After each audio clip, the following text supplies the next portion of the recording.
Now he entered the synagogue again, and a man was there who had paralyzed hand.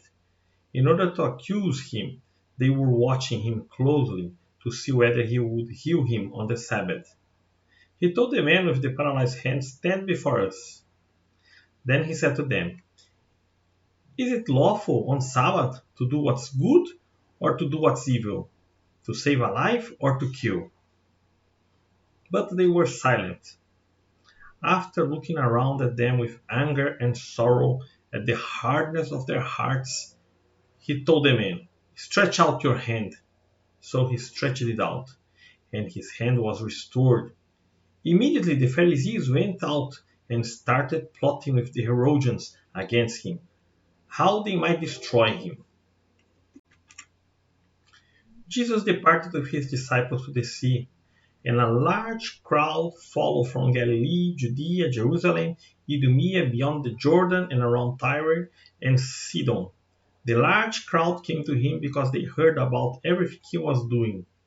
Then he told his disciples to have a small boat ready for him, so the crowd would not crush him. Since he had healed many, all who had diseases were pressing toward him to touch him.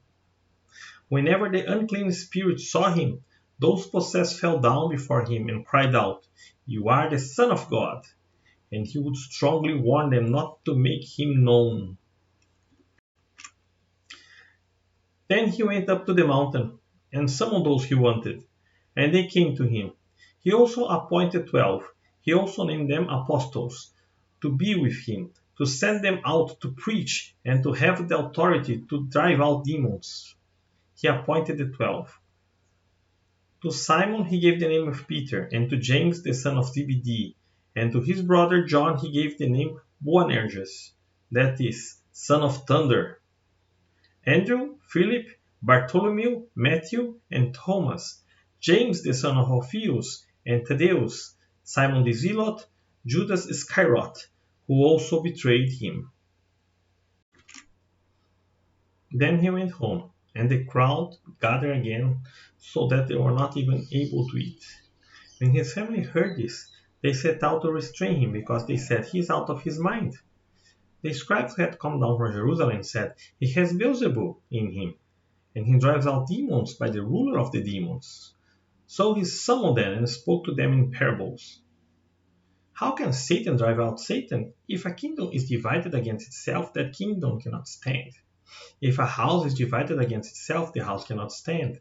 And if Satan rebels against himself and is divided, he cannot stand, but is finished. On the other hand, no one can enter a strong man's house and rob his possessions unless he first ties up the strong man. Then he will rob his house.